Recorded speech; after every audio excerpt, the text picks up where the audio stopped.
Hey, everybody, welcome to this week's episode of Controlling Your Chaos, where we help women, primarily entrepreneurs, learn and teach us the valuable tips and tricks we all wish we had learned on the way.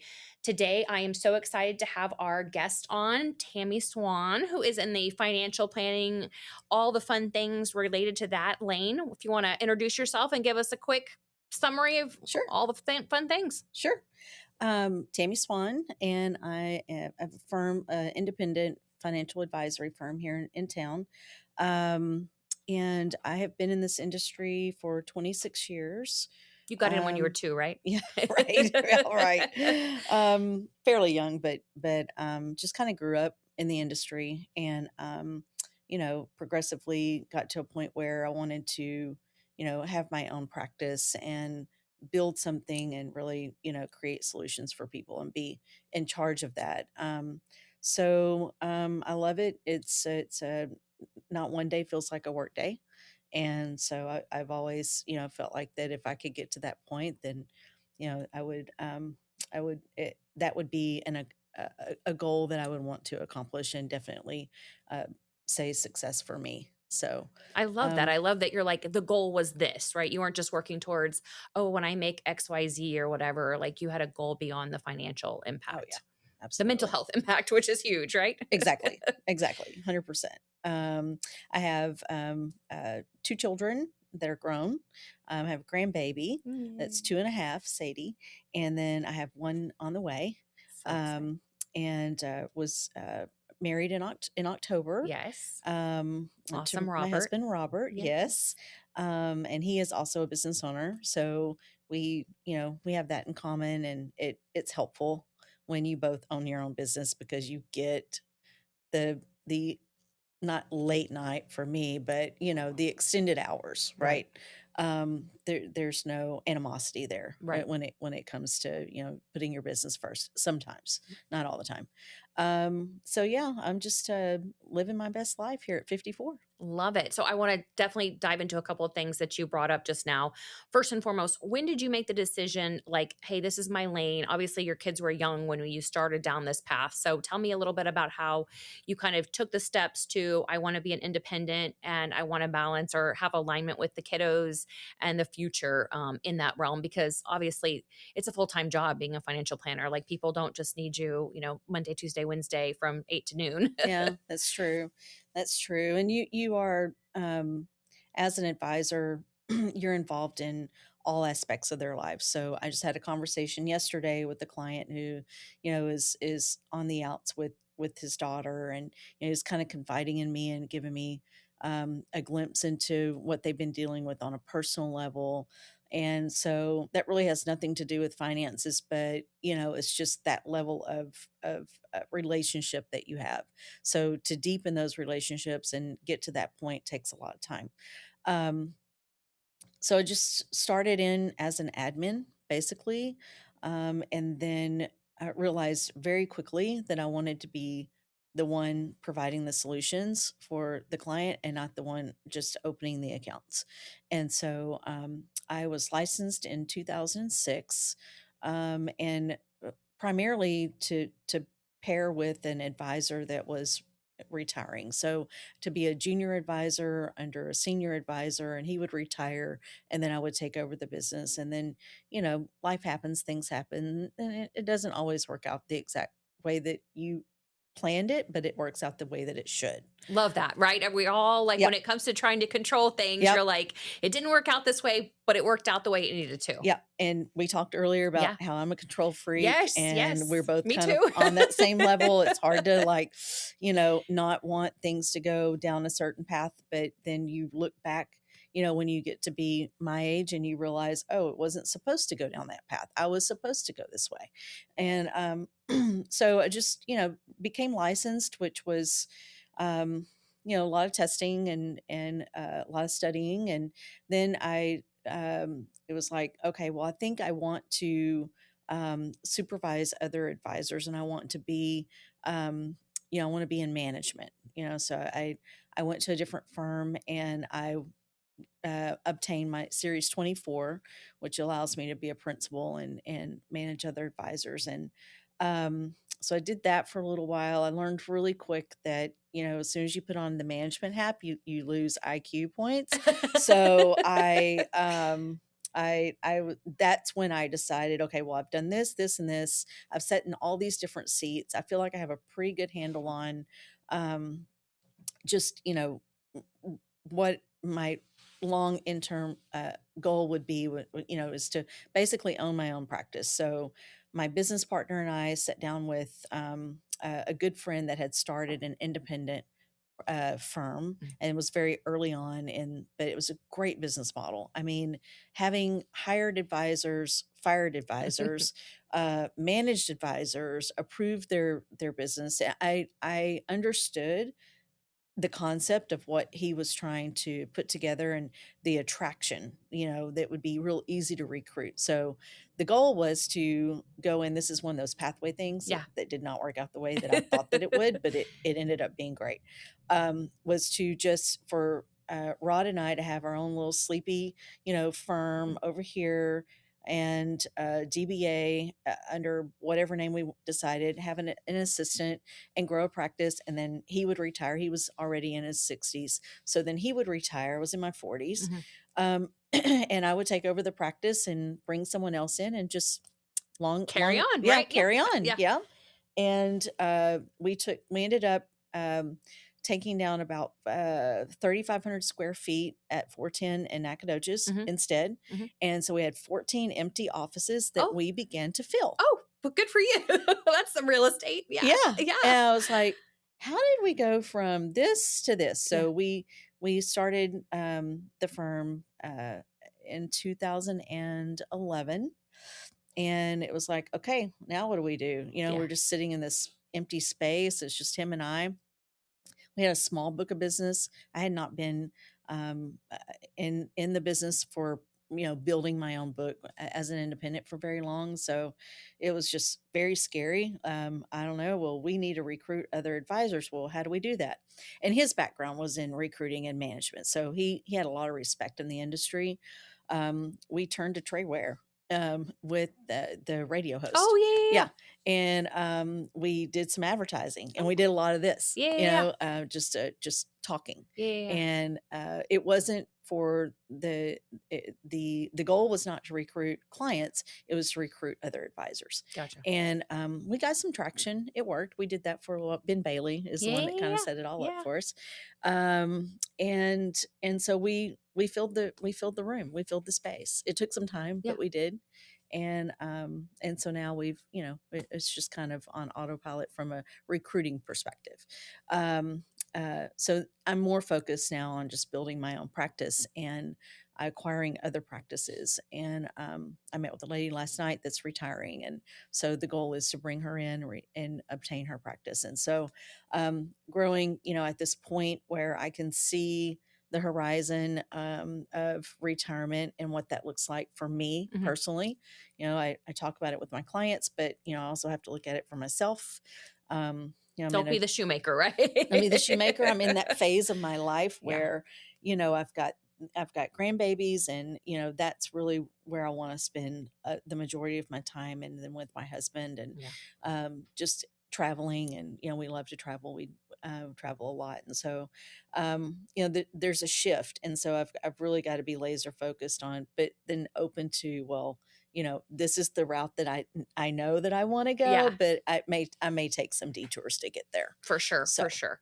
So when you were growing the business in 2011, your kiddos had to have been like in middle school at that Mhm. point, right? So Yeah. how did you find time to be a mom at work and or a mom at home and then a CEO at work and manage It both? was, it was tough. I think, just, setting those hard boundaries. I never missed a practice. I never missed a game. Both my kids were in sports. And so, it was just really important. I think having a good support system too, at home is helpful. And so it was just, it was, you just make the time, and you you set those boundaries, and I didn't even know I was setting boundaries. It just was like, this is my priority Yeah. and this is what's going to be important. Everything else will fall in place. I will have the time. Yeah, you're not going to get everything done in that one day. Yeah. It's going to be there tomorrow. So just having that self-talk of, look, if I don't get through all of these tasks today, it's the world's not going to come to an end. The sun's still going to come up Right. tomorrow, Yeah. and then I'll have some time. And so it just took it just took some maneuvering and it just took time and actually experiencing it. So going through the motions of, scheduling, being keeping a really tight schedule. That was a big part of it.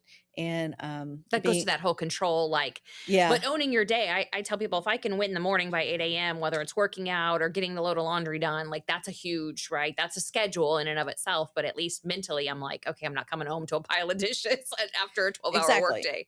I think a lot of what I'm experiencing now as a 54-year-old, business owner is I'm giving myself a lot more time back and doing things that I did not allow myself the time to do when my kids were young, because I had to choose, Yeah. right? So it was either, spend my time with the kiddos and raising them when I wasn't at work. But Yeah. I really there's like a little sliver of time for Mhm. Tammy, Yeah. and it's really non-existent. So I, if I could have seen into the future, then if the old saying, what is it? If I knew then what What I I know do. Yeah, now, exactly.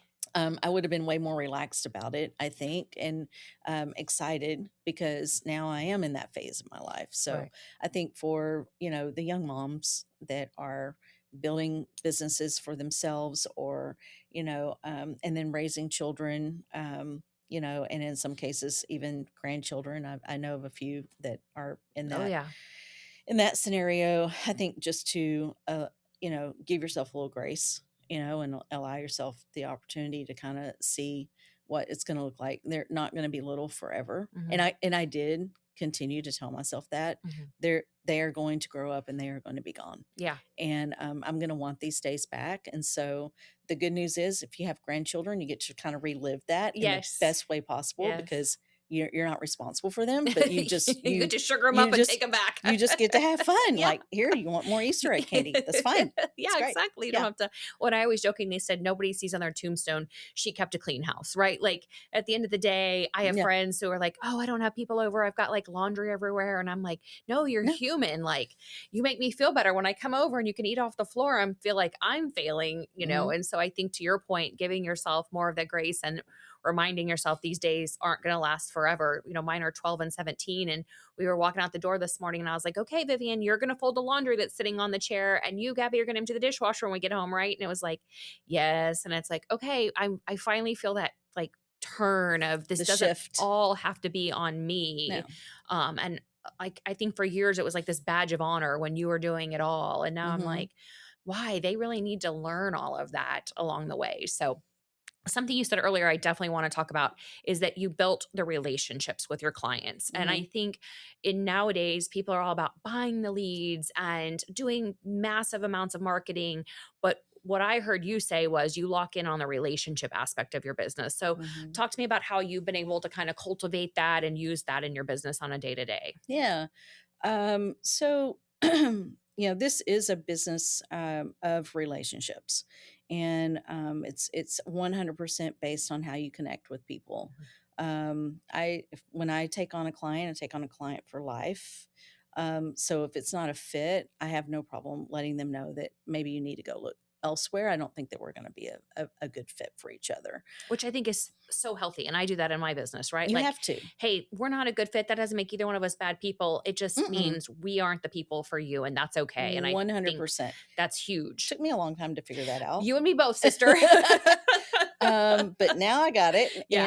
and what I've found is that it's a disservice to both the client and myself Mhm. if I were to, not recognize that and follow through Yeah. with the hard conversation.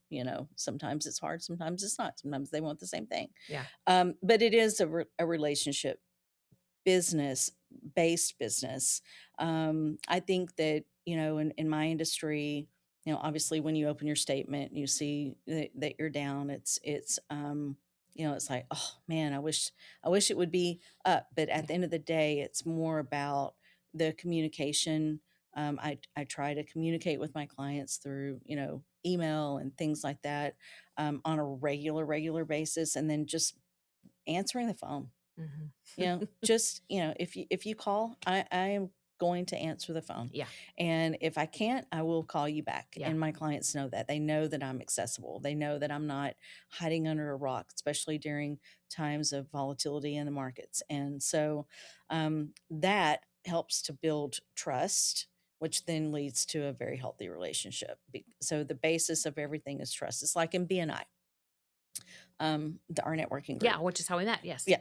And so, I went into BNI as the insurance person because the financial advisor seat was already taken. Mhm. And then I took over the advisor seat and I was like, okay, now I'm going to get all the leads. Nothing happened Yeah. like for a year.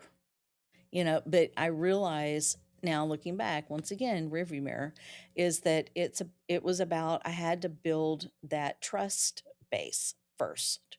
And it was with a core group of folks. Yeah. And then once you do, it kind of spreads, and then it elevates. And so and now I completely built my business on the referrals that I've gotten from BNI. So and it's just, after 12 or 13 years, you have had the time, but it's the time in, Right. and it's not timing. Yeah. No, and I think we're both in industries that are very trust-based. I mean, for me, I tell people real estate's typically their single largest asset, right? I mean, with exception, obviously, some people have great retirement strategies, other directions, but a lot of times that is their biggest asset. So they're entrusting someone else to live there, someone else to manage the process. And so it is a very trust-based relationship. And so I tell people over time, if the trust isn't there, the relationship just typically doesn't work out because Mhm. it's too volatile and there's too many moving parts and pieces where you just at some point have to say, I've entrusted Tammy. I know she does a good job, and this is where the outcome's going to go in Mhm. that direction. And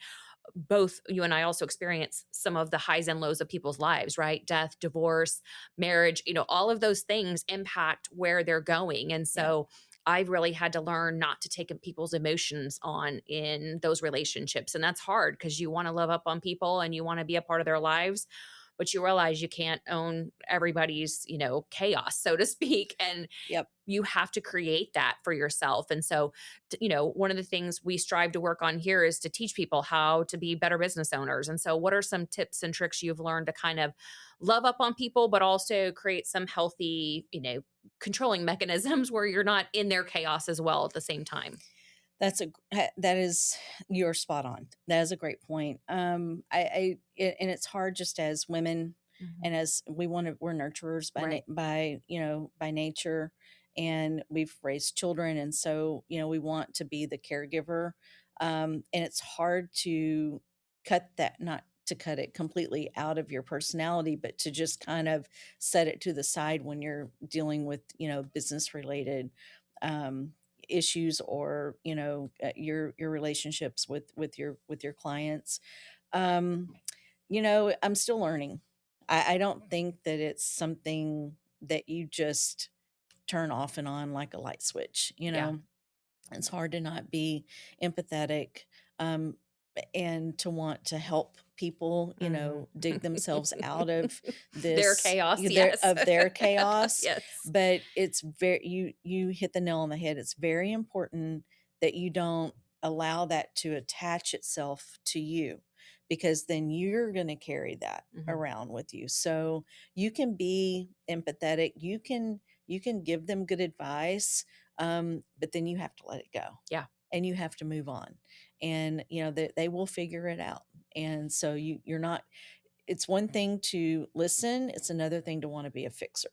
And as women, and yeah, sometimes it's hard for us to not listen and then want to fix it. yeah, So I think just learning how to just sit back and be quiet, yeah, just listen. Sometimes that's all people want.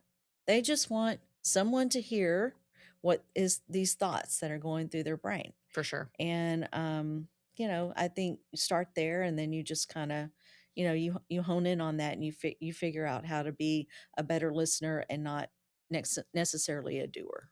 No, that's great advice because I think it's just our natural instinct to like jump in and Oh, let yeah, me how it fix it. And the reality because is that's what we did with our kids, correct, you correct. And know? I'm having to learn now, like Vivian's about to be 17 and I'm like, okay, if she can't fix this now, like in 5 years, where is she gonna be? I've gotta let her stumble through and catch her, Mhm. but, and I think even I tell people, at the end of the day, you can't protect people from themselves, right? You Right. have to let them make their own choices and own decisions, and I'm sure you see that in your lane where people are like, "I wanna be really aggressive," and you're like, "Ah, you're 60 years old, let's not be so aggressive in the Yep. market." But you have to just kind of help have bumper lanes along the way, so, um, we've reached a point in the show where I like to kind of hit the highlights, so to speak. So tell me what you're reading right now or something that you have read recently that would be inspirational for our viewers. The Bible. Oh, love it. Love it. So, I try to I don't, pull out the tangible Uh-huh. one, but I have an app on my phone that, every day I try to take just a little snippet because that's what calms me. Yeah. That's what gives me some peace. I just yesterday was telling someone, they were like, "Oh, what book are you reading?" "Oh, I'm reading this book," Uh-huh. it was, at a mahjong event. So, and that's another thing, allowing yourself to have some personal time and some time away to do the things that are basically meaningless. Yeah. Mahjong has no meaning, Yeah. but it's a lot of fun, But it is so you know? mentally complicated. Like Katie Griffin Ross was trying to teach me, and then there's like the American version and all these other different and Yeah. tiles, and I'm like, okay, I'm beginning to no longer feel like fun, and that feels very overwhelming. Like Bunko was like feel like a little bit easier back in my day, like when we played Bunko. No, But it's anyway, addictive. I caution. But so then they were talking about the books that they were reading and what I said, you know what? I have to basically read for a living. My job is to know what's going on. yeah, So I am constantly with my head in the TV, or I'm just being infiltrated with news, and I have to be informed. yeah. And so for me, reading is not like a fun pastime, Yeah, because I have to do it all day. But when I go to the Bible, that gives me just a completely different perspective on my life and where I am and whatever. And it's always on point. yeah, You very know, calming. Yeah, yeah, Richard it Cavazos is. talks about that so much, and I love to see how he's really incorporated that, shifted his business mindset and things. It's been very Even if it's fascinating. just a couple of verses, Yeah. it really does help me get through the day.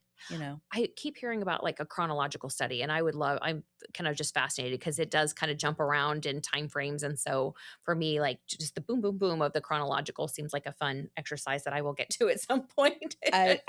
When you decide to and you Yeah. figure that out, let me Yeah. know. I Awesome. may join you. It sounds good.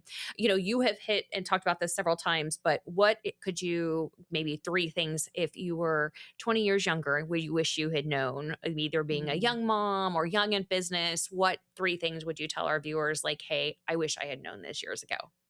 The dirty toilet will be there next weekend. Don't Yes. worry, don't And try it'll to get dirty again, too. it's gonna get dirty again. Yeah. The dishes will be there in the morning. Um, don't rush your life. That's what I would say.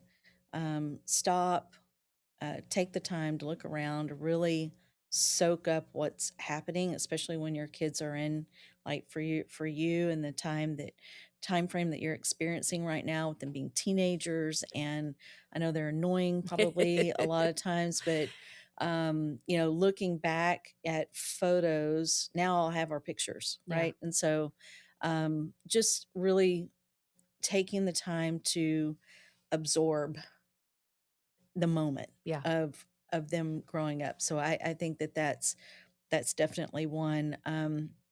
Number two, defining your definition. What is your definition of success? Yeah. What are you trying? I tell clients all the time.